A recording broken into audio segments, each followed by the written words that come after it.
Camilo Gómez es abogado de la Universidad de Chile, diplomado en gestión pública local y en liderazgo social.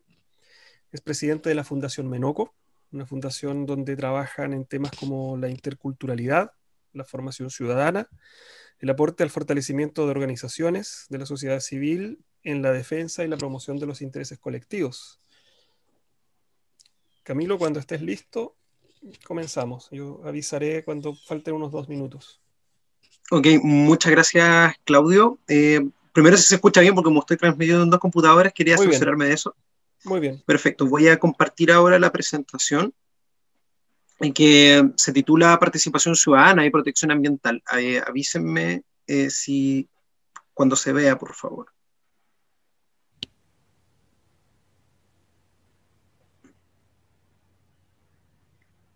Se ve bien. Perfecto. Correcto, ahí está súper bien, parece.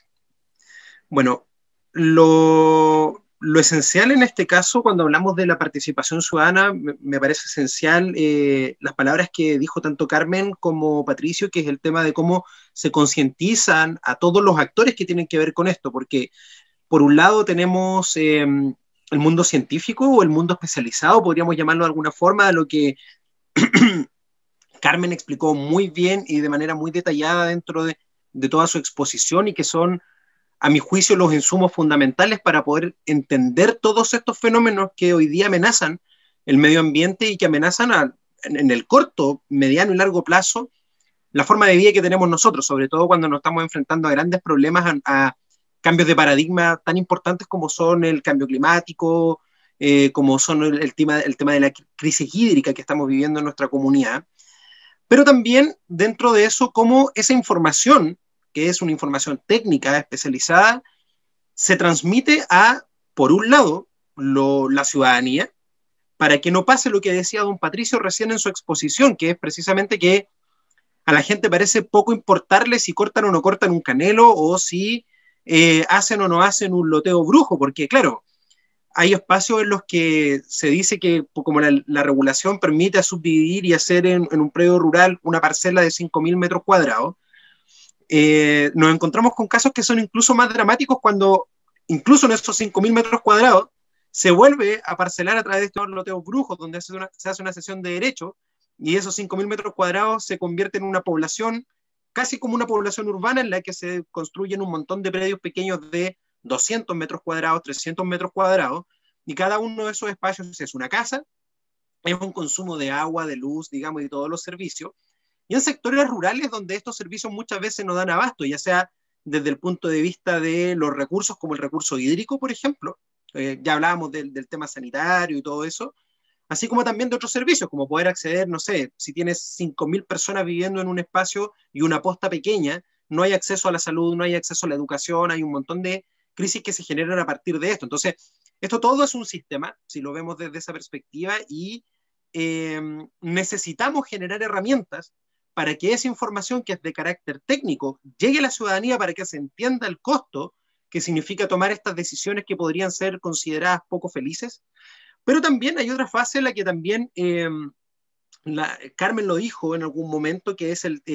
cómo avanzamos hacia que esta información llegue a quienes toman las decisiones, y Patricio también, don Patricio lo refrenda en algún momento aquí también, señalando que las autoridades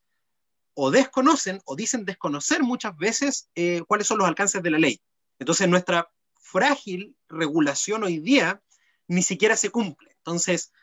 tenemos pocas herramientas para poder defender la protección del medio ambiente, la protección de nuestros bosques, la protección del agua, y aún esas pocas herramientas o esos pocos estándares mínimos que tenemos hoy día, no se están cumpliendo. Entonces eso significa un gran problema. ¿Cómo avanzamos en eso? Evidentemente la participación ciudadana es fundamental y esa es nuestra área de trabajo, digamos, en el entendido de que si ese conocimiento técnico, si esas facultades, por ejemplo, conocer la norma, todo eso, no se traduce en un conocimiento popular, un conocimiento de las autoridades, quedamos en pana siempre a mitad de camino porque mucha más gente es la que desconoce de la que conoce esto y al darse ese fenómeno perdemos muchos colaboradores. Entonces, primero me gusta hablar siempre de manera introductoria acerca de los objetivos de desarrollo sostenible, que es la agenda que tienen las Naciones Unidas para poder avanzar hacia el año 2030 en proteger todas estas cosas que se ven aquí en la presentación, que van desde el fin de la pobreza, el combatir el hambre, pero también, por ejemplo, ciudades y comunidades sostenibles, y eso habla no solo de los sectores urbanos, sino que también de los sectores rurales, que es el número 11, pero también, por ejemplo, la acción por el clima, protección de la vía submarina, los ecosistemas terrestres, y todo eso a través de lo que podría ser el último objetivo de desarrollo sostenible, que son las alianzas para lograr los objetivos. Todos los gobiernos mundiales, todos los que forman parte de las Naciones Unidas y las organizaciones que tienen interés en avanzar en esta gran agenda mundial deberían tener estos objetivos en cuenta a la hora de tomar decisiones, a la hora de hacer planificación, que es fundamental la planificación para poder entender cómo van a avanzar estos procesos. Y siento que nosotros en nuestras comunidades o en nuestra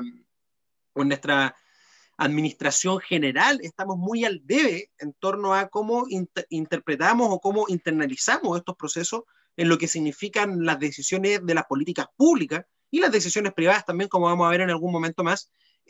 a la hora de analizar el impacto que tiene esto dentro de las propias comunidades.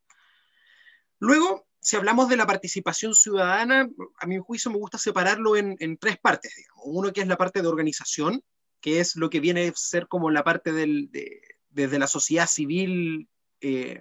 netamente, digamos. Luego la parte administrativa, que es cómo nosotros lidiamos con las autoridades, cómo lidiamos con organizaciones. Por ejemplo, CONAF es un buen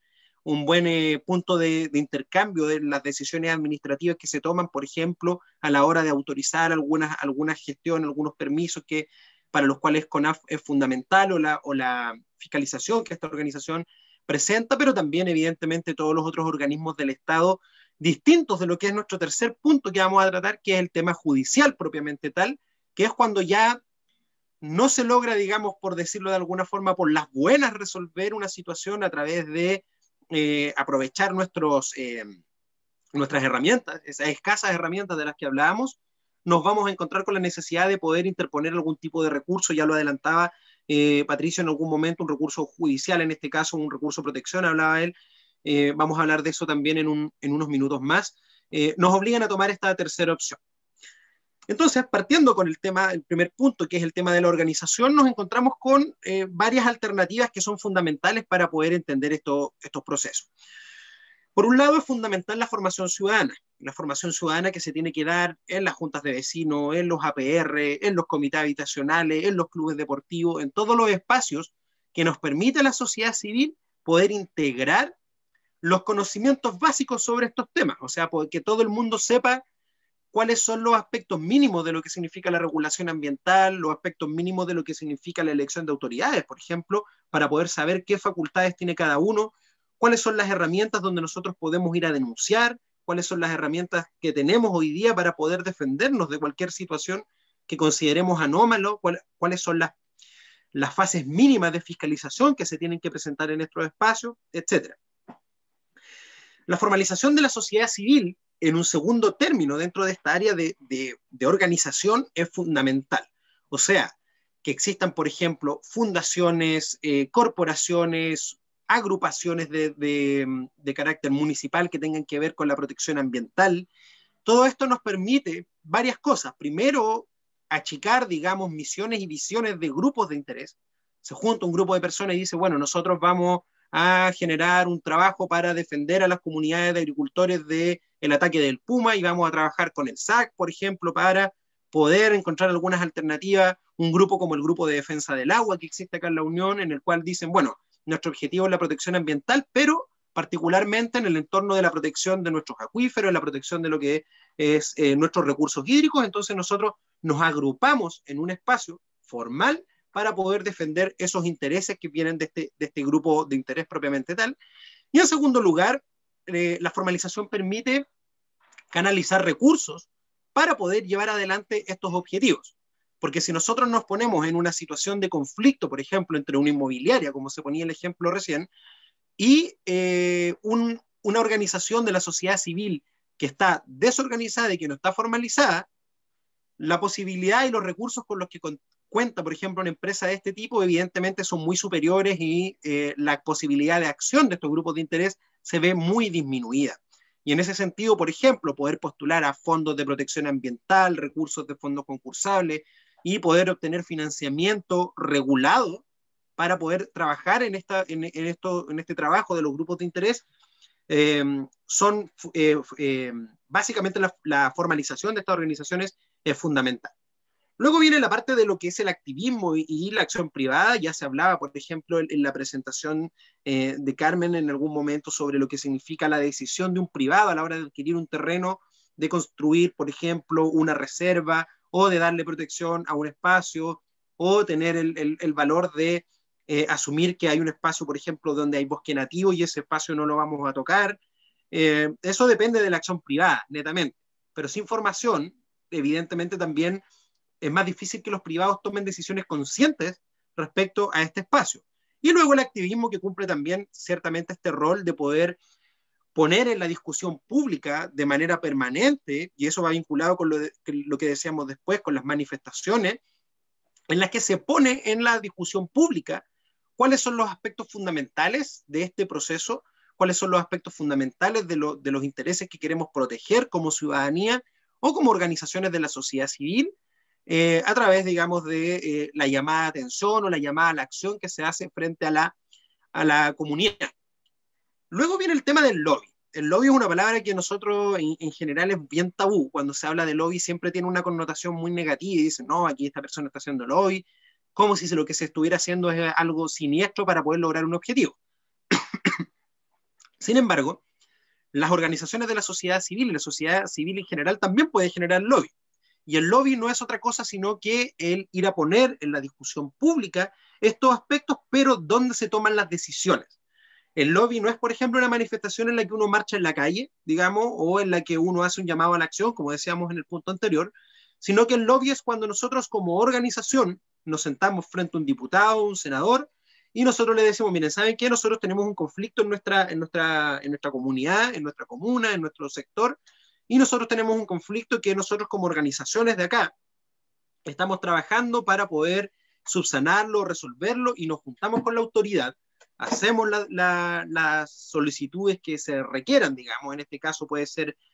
poner una carta, digamos, en la oficina de parte o organizar reuniones para poder lograr objetivos de protección, por ejemplo, que se dicte una norma, que se haga valer una ordenanza municipal, que se tenga en consideración dentro de las herramientas de planificación de las municipalidades, por ejemplo, ciertos aspectos que son importantes para nosotros, como por ejemplo, ya veníamos diciéndolo como un ejemplo hace algunos momentos, el tema de evitar los loteos brujos que hacen que se desarme todo el sistema, digamos, de cómo nosotros administramos o gestionamos de manera eficiente los recursos que tenemos dentro de esta comunidad.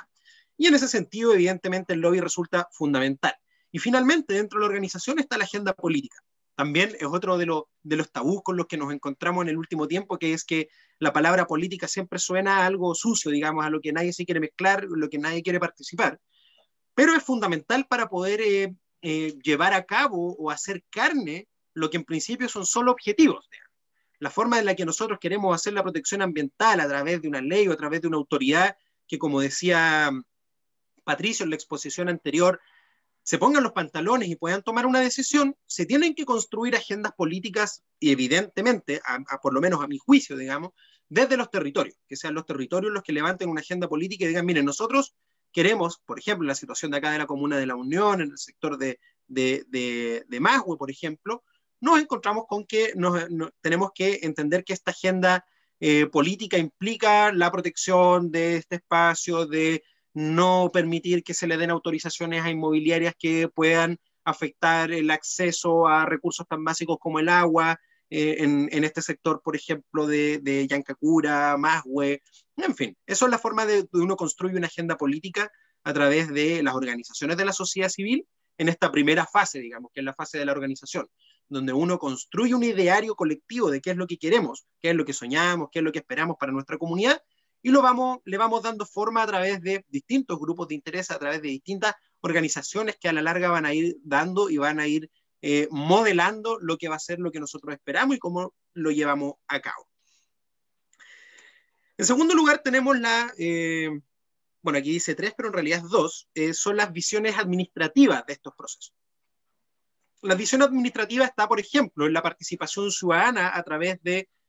típicos procesos de consulta, que pueden ser consultas a través de lo que es la ley 20.500, por ejemplo, la que es la ley de participación ciudadana, o también en procesos como la evaluación de impacto ambiental, que también se mencionaba en algún momento, en el que hoy día nuestra regulación hace que la participación ciudadana en la evaluación de impacto ambiental sea más bien una cuestión de una suerte de checklist, que no se esté construyendo algo efectivamente concreto para que la gente pueda incidir dentro de nuestros procesos, sino basta con decir, por ejemplo, que supuestamente se realizó un proceso de consulta ciudadana en la evaluación de impacto ambiental de la instalación de torres acá en la Unión, y las organizaciones de la sociedad civil y la comunidad en general descubrió este proceso una vez que las torres ya estaban instaladas. Entonces, malamente se puede entender un proceso de participación ciudadana, y aquí las críticas están, si es que no se puede dar esta participación ciudadana de manera efectiva. Pero la herramienta está, digamos, hay que perfeccionarla, y eso sí, al final de mi presentación voy a hacer algunas observaciones sobre eso. Luego viene el proceso de reclamaciones y denuncias ante la Superintendencia de Medio Ambiente. Eso nosotros lo vimos a propósito, por ejemplo, de algunas situaciones de contaminación en la cuenca del río Bueno, acá en la Unión. Durante el año 2019, si no me equivoco, hicimos presentaciones y reclamaciones sobre estos temas en la Superintendencia de Medio Ambiente, y todo lo que significa la contaminación asociada, por ejemplo, a la instalación de piscicultura, a las empresas de áridos que descargan, digamos, sus relaves dentro de estos ríos. Y bueno, y nos encontramos también con otras situaciones como empresas sanitarias que hoy día en la mañana estaban reclamando algunos vecinos que tenían un conflicto con la empresa sanitaria Sal de acá de la Unión, porque la planta de tratamiento está teniendo unos vertidos extraños, y eso ciertamente hay que hacer la reclamación, hay que hacer la denuncia ante los organismos pertinentes, que en este caso, por ejemplo, puede ser la Superintendencia de Medio Ambiente. La Contraloría General de la República es una herramienta que muchas veces se considera como para aspectos más bien políticos,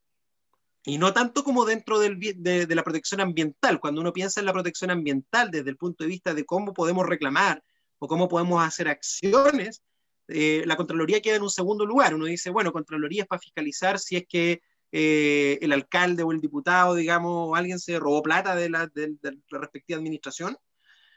Uno ahí piensa al tiro en Contraloría, pero cuando uno tiene una situación de crisis ambiental no piensa en Contraloría. Sin embargo, vamos a hablar de un caso práctico en un momento más, en el que la Contraloría General de la República ha sido fundamental. Entonces, no hay que descartar estos espacios, sobre todo cuando a través de la Contraloría podemos reclamar decisiones administrativas de otros órganos que han incumplido la norma o que no se ajustan, digamos, a lo que se esperaría, digamos, de la ley, o cuáles son los objetivos de la ley. Luego está la protección estatal dentro de estas formas de, digamos, de participación ciudadana, y para eso era importante, a lo que les decía, construir esta agenda política dentro de las organizaciones de base,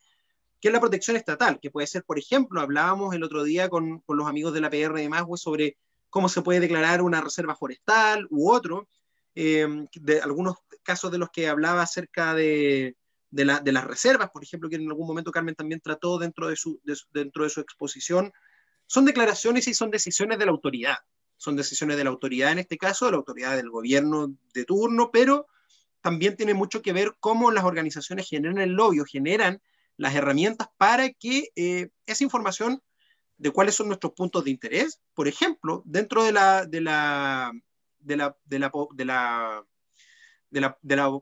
obligaciones o de las decisiones que se tienen que tomar para poder incorporar la protección de humedales urbanos, para proteger ciertos sectores donde hay acuíferos de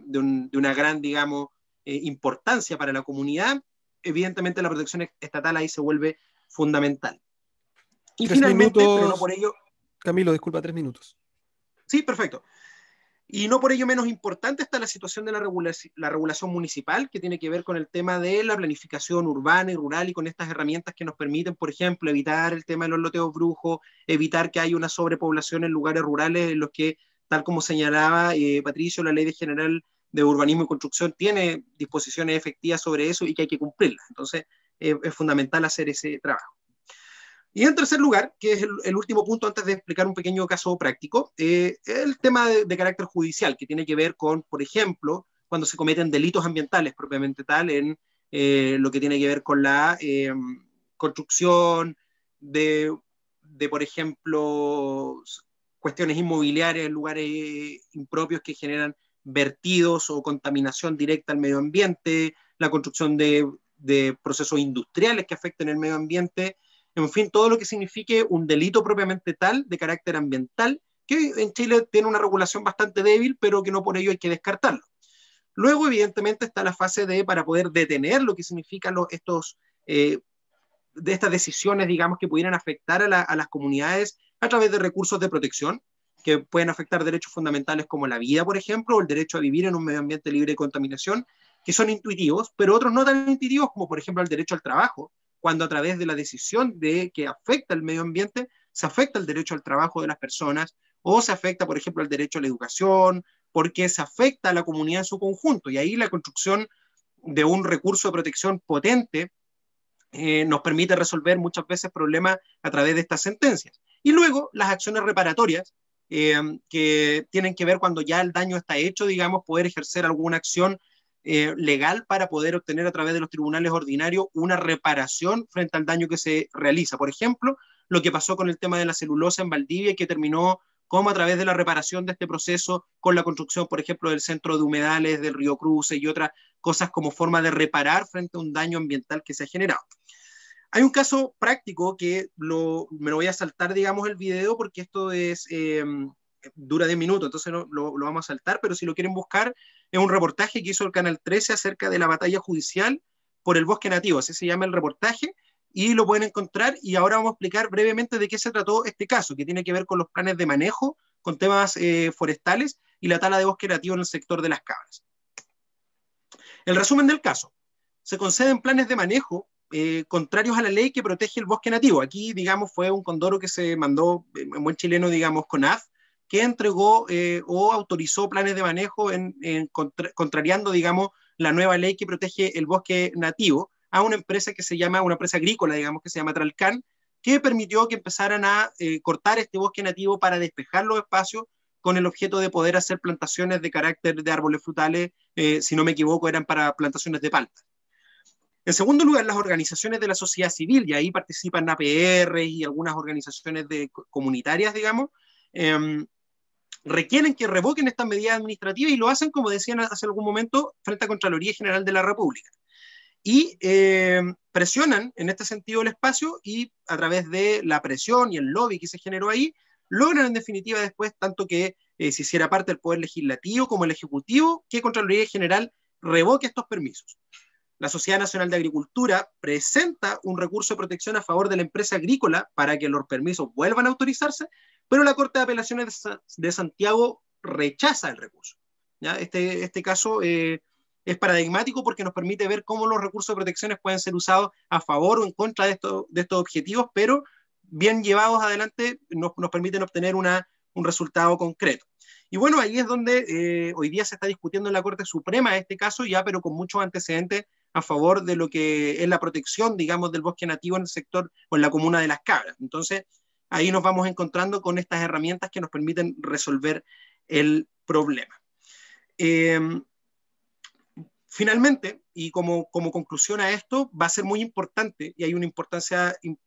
central en lo que va a ser el proceso constituyente, en la constitución o en el establecimiento de alguna herramienta o de procesos de protección del medio ambiente, y sobre todo vinculado al tema de la participación ciudadana, para que sean estas organizaciones de base, a través de el mejoramiento de estas herramientas que tenemos en nuestra regulación actual, que con la regulación nueva de la nueva Constitución podamos construir y podamos establecer criterios fundamentales para poder generar y garantizar la participación ciudadana por un lado y la protección del medio ambiente por el otro. Y ahí va a ser fundamental cómo las organizaciones vamos a poder canalizar estos intereses a los representantes de la Convención Constitucional para hacer este proceso.